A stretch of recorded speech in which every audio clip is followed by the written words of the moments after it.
Hello, everybody. Welcome to today's session, and thanks for joining us today.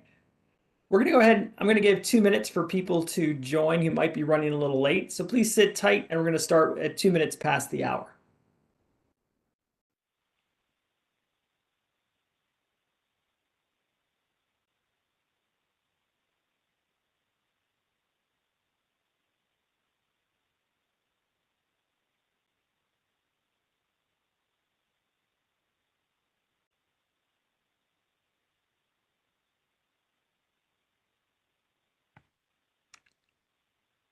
Hello, everybody. For those of you who have just joined us, my name is Kevin Hancock with Exostar. We're going to go ahead and give 1 more minute for folks who might be running a little late to go ahead and get started. So please just sit tight, and we'll go ahead and start the session in 1 minute.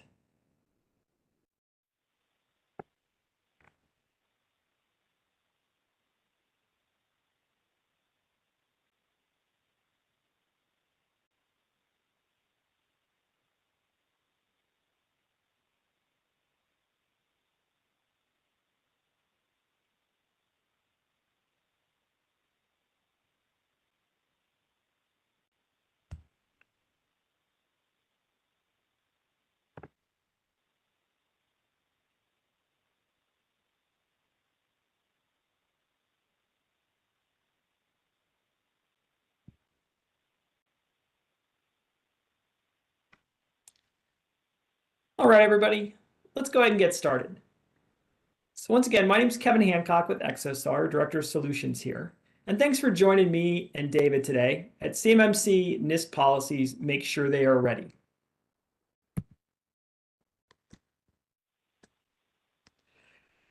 Today, we're going to cover Exostar's Policy Pro solution. If you'd like to follow along with David as he goes through the solution itself, you can sign up for a Policy Pro free trial. There's a link there in the YouTube description that'll allow you to sign up for that free trial. It takes approximately 2 minutes. You've got some time because we're going to go over some housekeeping details and a short introduction before we kick off within Policy Pro itself. So I would highly encourage you, if you're interested, to go ahead there, get the free trial going and follow along as we go through the solution itself. So as I mentioned, before we get started, I want to cover a few housekeeping details. So today's session is scheduled to last 45 minutes to an hour. That does include question and answer.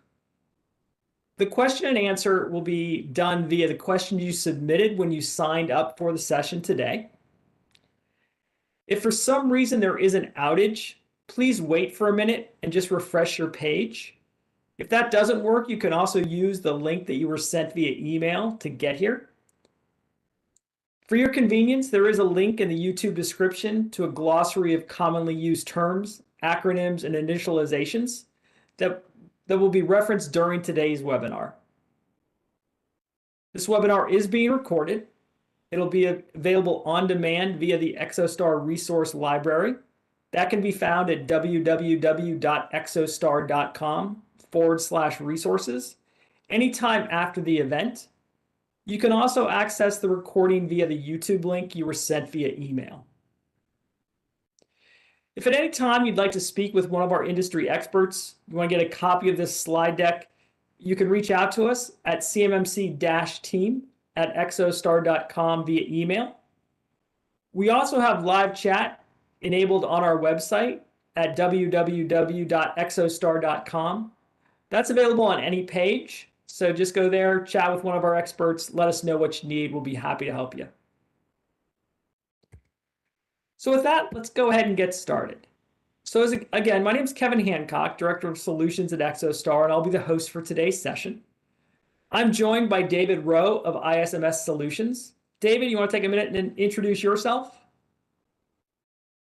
Hi, thanks, Kevin. My name is David Rowe. I am the Business Development Manager here, and I will be walking through the demo of the platform today. Great, thanks, David. So before we get started with David's session, I wanted to cover a little bit about where we are in the CMMC rulemaking timeline, some new things that have come up over the past year, and then just a recap of what you'll be seeing today. So during the summer, the Department of Defense did submit the CMMC rule to the Office of Management and Budget. That went over on July 24th to the OIRA office in the Office of Management and Budget. Now, they've got a 60 to 90 day review period. And typically in these cases, it takes them about 60 business days to complete their review. That means that sometime in late September or early October, we should see the CMMC rule appear in the Federal Registry. Now, what it, if you will, gets marked at in the Federal Registry will then kind of determine where we are in the rulemaking process. If it comes out as a notice of proposed rulemaking, comes out with a designation of NPRM, then the rule itself goes through another period of public comment and response from the Department of Defense. That kind of give and take takes approximately 280 business days. So at that time, those responses are, the comments and responses are done, and then we would start to see it take effect. But that, as you can see, would probably push us out into sometime in late 2024 or even into 2025. Now, if it gets published as an interim final rule or as a final rule, then it's going to take effect in somewhere between 30 and 90 days. So, I guess my best advice is to please stay tuned and make sure you, are kind of listening to the press. And sometime in late September or early October, you then should see a notice that the CMMC rule has appeared in the Federal Registry.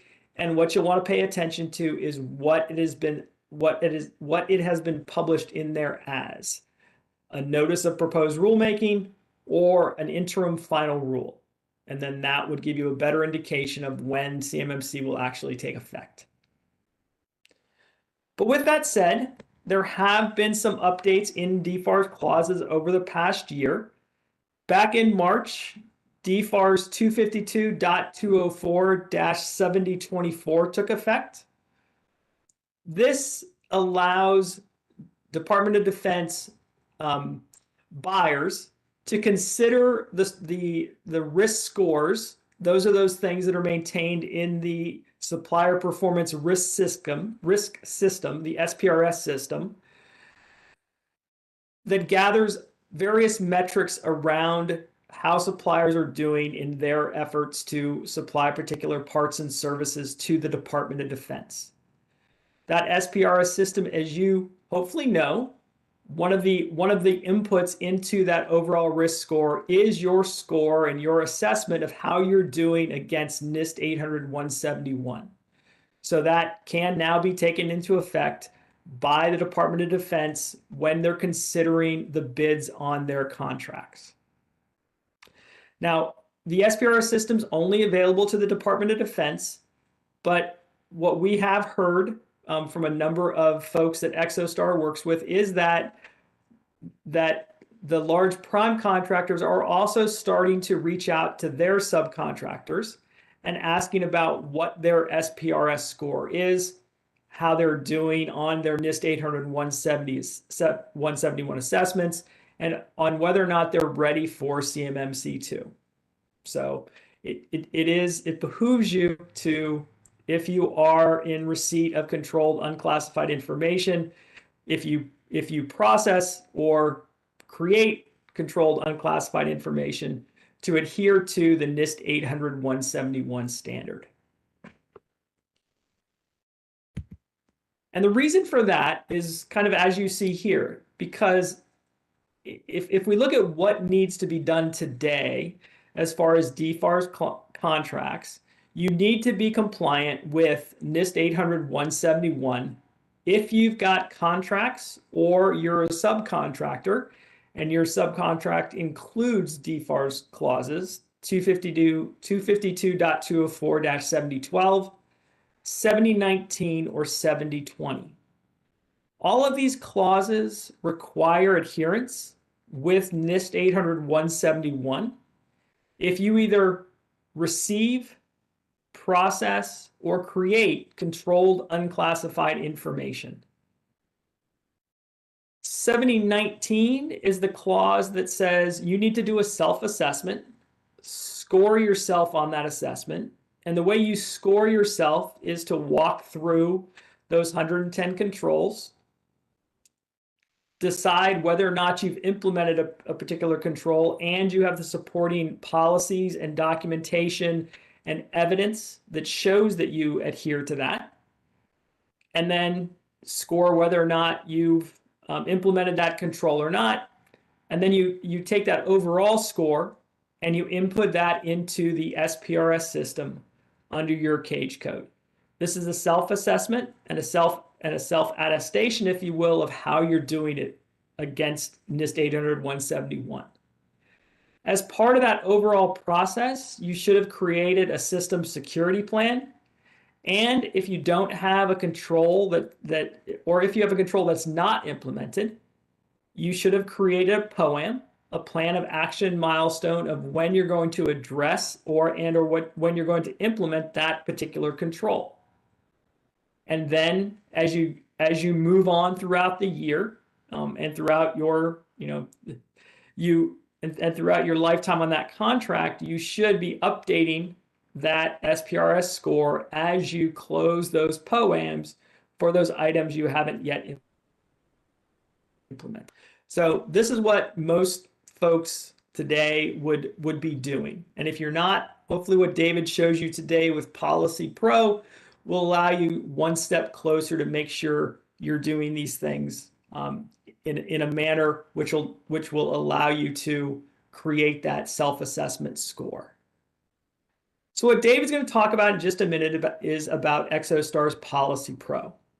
This is an application which allows you to either utilize prepackaged templates with annotations within there of what you need to update based on your business and how you do things in order to meet those 14 control families and those 110 individual controls that pertain to NIST 800-171. NIST 800-171 is the implementation, if you will, that you need to do in order to be CMMC 2.0 compliant for level 2 compliance. The wrinkle that CMMC brings to the table is that every 3 years, so once every 3 years, you're going to need a third party to come in and assess how you're doing against those 800-171 controls. And the start of those controls are the policies that you have in your business that say how you're going to implement and how you're going to control the individuals, the artifacts, the workflow, and the process of how you're going to process, store, and transmit controlled unclassified information. So it really starts, if you will, with the policies that David will talk about today. And then Policy Pro also includes an AI engine to score those policies, gives you prompts on where you need to do things to improve those. It'll send you reminders of what you've got to do to review policies to maintain and stay compliant in that, all delivered as a service from a cloud-based secure environment. So with that, I'll turn it over to David. Thanks, Kevin.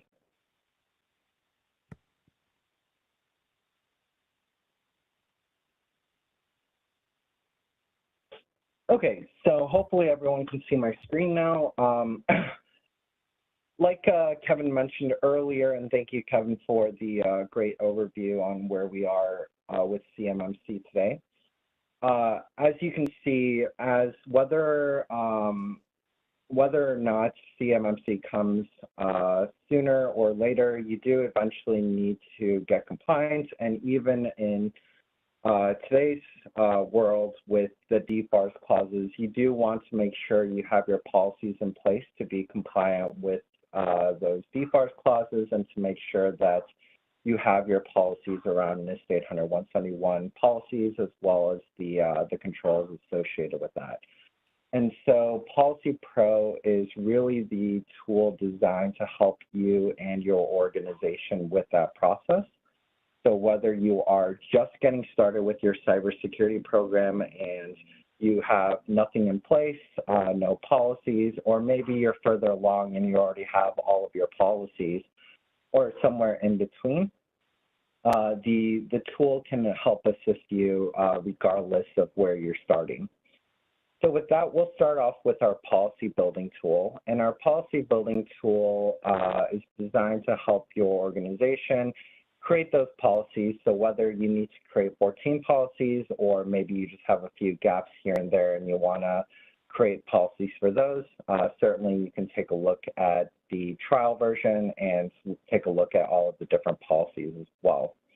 The first time through on the platform, you'll receive this pop-up here, which is a brief explanation of what policies are, as well as some of the other documents that your organization should have already created or will need to create. If you do need to create them, we do have links to both the POAM, the SSP, as well as the gap assessment and risk register. These are pretty bare-bone templates, so if you need further guidance, there is a companion product also by Exostar called Certification Assistant, so feel free to check that out. Kevin will talk later on about the Certification Assistant and the free trial associated with that. But moving on to the policies, and you can always come back to this section if you do need to download it by clicking on the policy planning information link located on the right-hand corner here. And as you can see here on the left-hand side, you can see all of the different domains associated with CMMC Level 2. Today's demo will focus on version 2 and level 2 of CMMC, as well as the associated NIST 800-171 practices and controls. So we'll start off with an access control policy here, and this takes you to the Prepare, Gather, and Consult page. This is everything you'll need to prepare prior to even getting started with the actual policy template itself. It'll tell you exactly what sort of documents you'll need, records, materials, anything your organization might already have that can help you assist with parts of the policies themselves. Additionally, who you might need to speak to as part of this process, whether they are internal or external stakeholders. For example, it might include your network administrator, head of IT, or CISO, and then any sort of outside contractors if you do utilize them. For example, it could be an IT consultant, MSP, MSSP. They would also be involved as part of the policy writing process. Once you have all of that prepared, you can then click on the Get Started button, and that will take you to the actual policy template. The policy template is broken out into a couple different sections. We've got the header here, which includes your organization name, the department or departments this policy falls under, the issue date for when you finalize the policy, approved by, and the tracking number. You can enter in the version number of the policy. The other sections include the purpose, the scope, and the practices. The practices are where the bulk of your work is going to be done as you're working on customizing these policies. And each practice is broken out individually, and there are a couple different components here. The first one is the actual practice identifier, which we've got as Access Control 3.1.1. which is about limiting information system access to authorized users, processes acting on behalf of authorized users or devices. And underneath each of the practices, you'll see some guidelines. And what the guidelines are the kind of notes about exactly what kind of key topics and pieces of information you need to include in that particular practice, as well as help guide the narrative as you're working through the actual policy. To open up the practice template, you'll click on the edit icon located on the right-hand side here. and that will bring up this pop-up. So we can see that for 3.1.1, our policy will be about our organization's account creation, work from home, as well as our bring your own device policy here. A couple notes as you're working through these policy templates. One, ensure that you're reading through the entirety of the policies. You want to ensure that whatever's written here in our policy template fits what your organization either has already implemented or plans on implementing in the future. So if any of that information differs, you definitely want to make sure and customize and modify it appropriately. Another key point as you're working through these templates are there are going to be certain sections that definitely need to be customized and need your input based on what it is your organization has implemented. And an example of that is here in the first paragraph where it says all account creations will be submitted by the requesting department manager to the IT support email address for completion using the account request ticketing system or other process. So there in the brackets where it says account request ticketing system or other process, depending on what system it is you're utilizing for account requests, or if you're not using a ticketing system, then whatever process it is you're utilizing. Another example is here in the second bullet where it says systems administrators and members of the IT support team shall respond and act accordingly to requests within a timely fashion, offering at least a blank hour turnaround for account creation. So again, depending on what your organization has implemented, you'll fill in however many hours it takes for your organization to create that account. Once you've made those changes, you'll save any of those changes you've made, and it'll also keep a timestamp as well as who the user was who made that change. So if you do have multiple users working on the platform, you can see which sections have been saved and modified and which ones still need work. Additionally, once you've kind of completed through that entire process here, you'll click on the export button located on the bottom here, and that will do a couple things. It will combine all of the sections I mentioned before, so the header, the purpose, the scope, and the individual practices. This screen here is just showing exactly which sections I haven't actually gone in and customized, but assuming I have and I want to now export it, I can then export it, and it will save it into your local hard drive as a Word document. It's also an important step if you are utilizing our templates to make sure to export it, because the next step of the process is that policy assessment. So policy assessment is the feature you'll utilize in order to assess and get some different metrics around your policy. It can either be a policy that you just created utilizing our policy building tool and our templates, or as I mentioned earlier on in the demo, if your organization already has these policies or even a subset of these policies, you can upload and attach the ones you've already created, so you don't have to use our templates in order to assess your documents. As long as your policy that you're uploading are in these accepted formats, doc, docx, and PDF, you'll be able to analyze your policy. So we'll go ahead and upload that access control policy here. And as soon as you upload it, you'll receive some different metrics surrounding that policy you've just uploaded. However, we want to see a more detailed view here, so we'll click on the detailed scorecard to bring up this pop-up here. And we can see a couple different things. The policy I've just uploaded, the overall assessment is that it appears relevant in size, scope, and organizational customization. The overall assessment is comprised of 3 different key metrics: the relevance, the model similarity, and the word count. The relevance is how many key terms or phrases are included in your policy. The higher that is, the higher your relevance and therefore overall assessment is going to be. The model similarity is comparing the policy you've just uploaded to our model documents and our best practice documents, and we do that for 2 reasons. One, to ensure that it's been appropriately customized to fit your organization, and another to ensure that it's covering everything it needs to cover. Finally, the word count is simply whether it's long enough to accurately assess your policy. So if you do see that word count as too low, there's kind of two paths after you receive that too low of a word count. One is just kind of take a mental note that some of the other metrics might not be nearly as accurate because we don't have that context. And if it makes sense to do so, you can certainly make it longer in order to fit that word count criteria and be able to accurately assess that policy.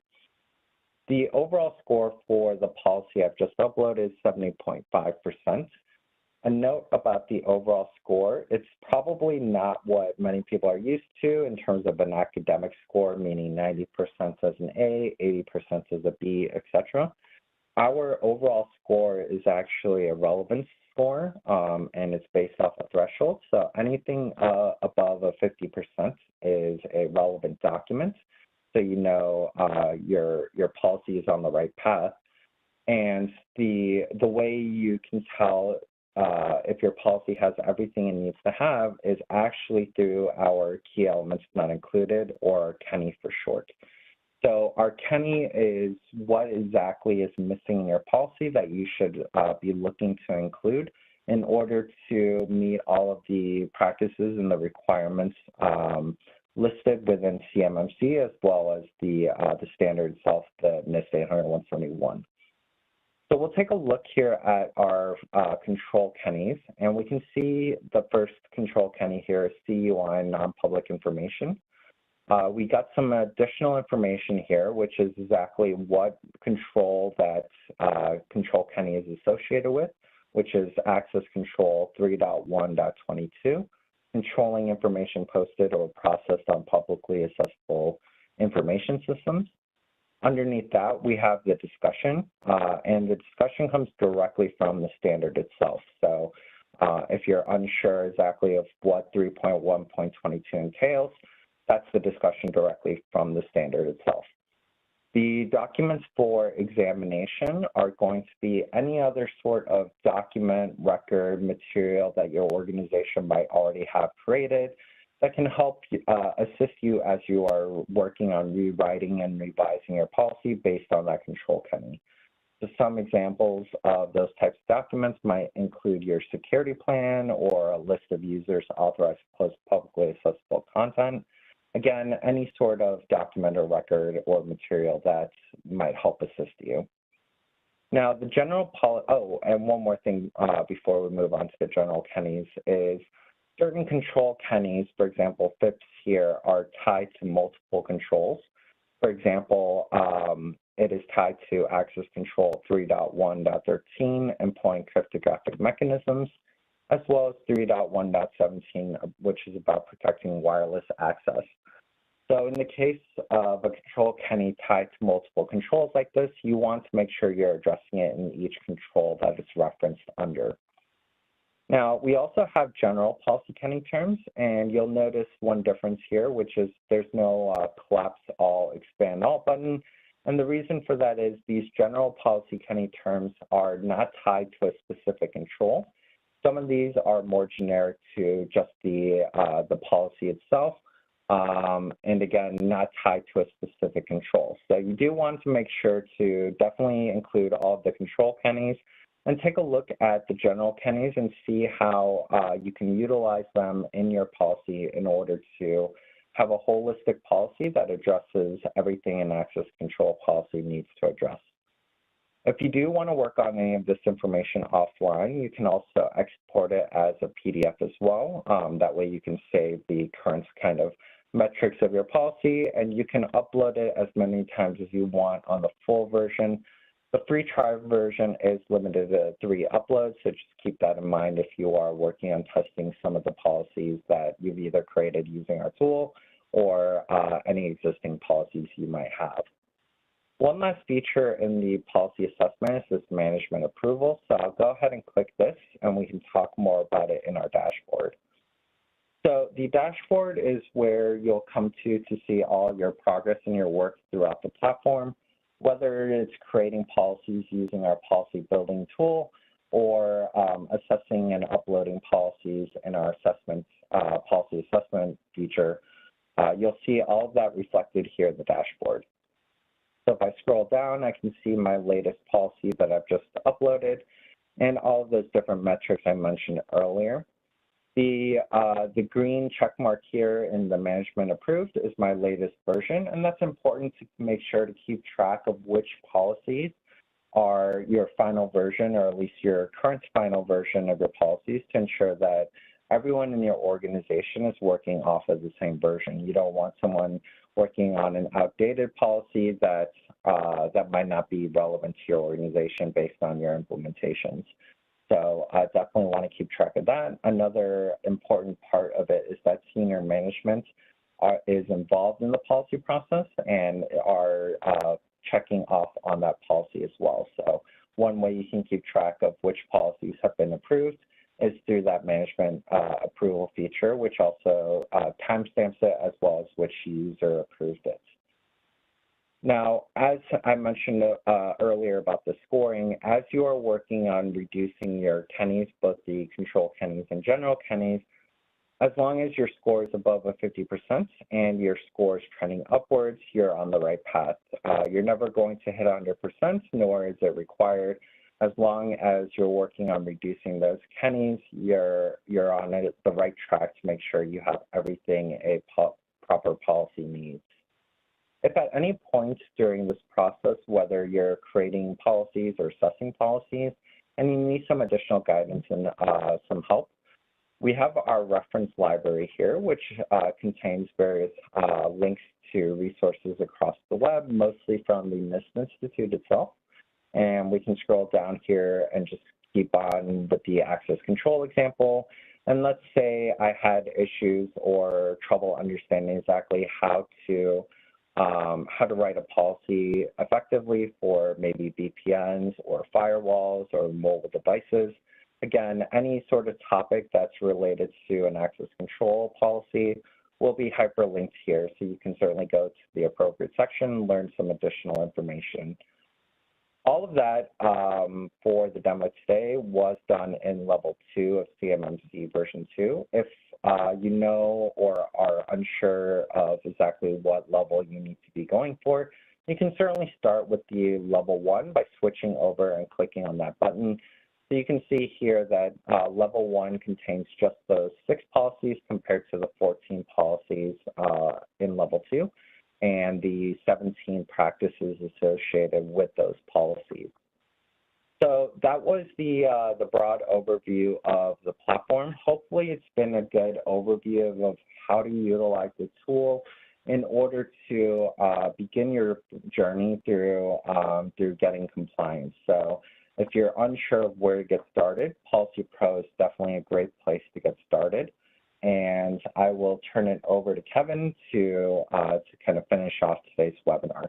Thank you, and hope this has been informative. Great, thanks so much, David. Take back over here. All right, everybody. So as David mentioned, Policy Pro is one of the things which constitutes Exostar's CMMC Ready Suite. It also does include that companion application Certification Assistant. Certification Assistant allows you to walk through that NIST 800-171 assessment, regardless of which of those CMMC levels you're trying to achieve. It covers all 3 of them, but it allows you to walk through that NIST 800-171 assessment, say which of those different controls you've implemented, provides a place for you to upload the policies that you've created in Policy Pro to show your policies around that, allows you to link in how you've implemented that particular policy, provide you a place to link in the controls you have in place, including things like screenshots or links to configurations, links to access controls, etc. Also provides a place, if you haven't implemented a control, to create those POAMs and also to schedule those recurring tasks you may have as part of any overall compliance plan. The output of Certification Assistant is that System Security Plan, that SSP, any open POAMs you have to determine which of those controls you need to still implement and when you're going to get to those. And then obviously creates that score that you need to input into the SPRS system. If you're looking for a solution to help you with the processing, storage, or transfer of controlled unclassified information, Exostar has a solution called Managed Microsoft 365 for CMMC. This solution provides a secure enclave up in GCC High, created within Microsoft Teams with an Exostar application embedded within it.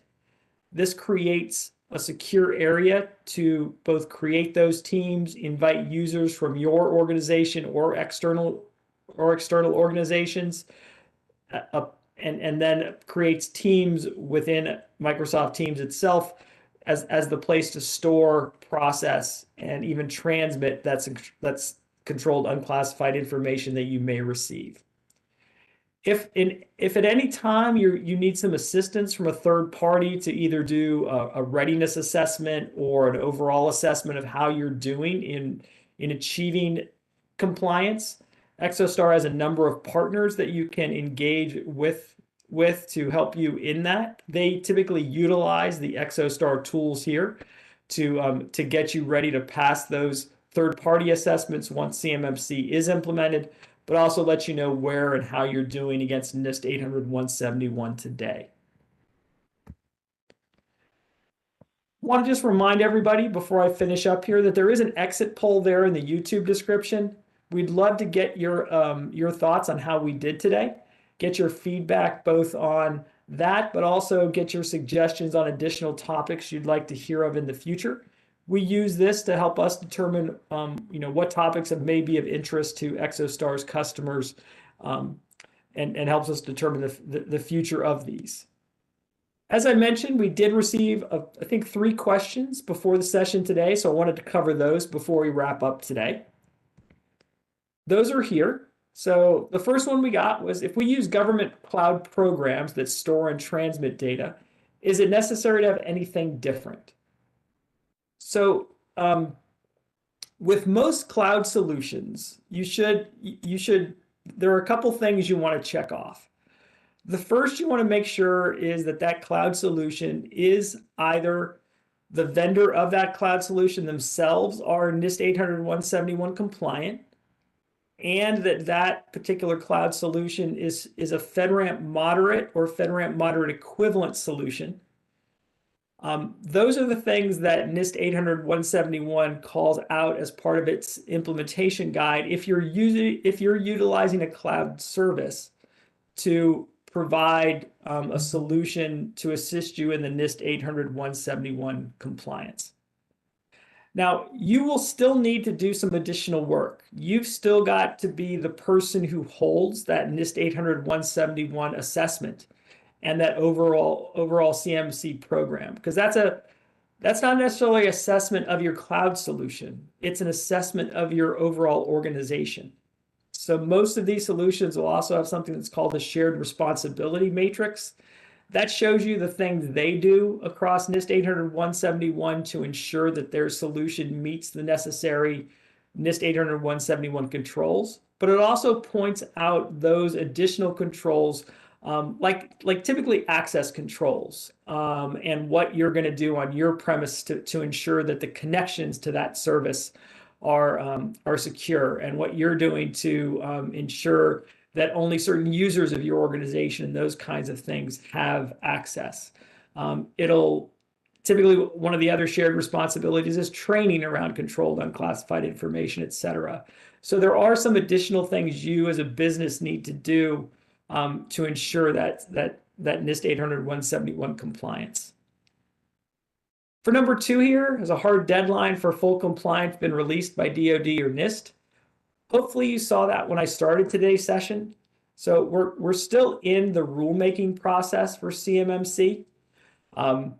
It currently is at the Office of Management and Budget for review in their OIRA office.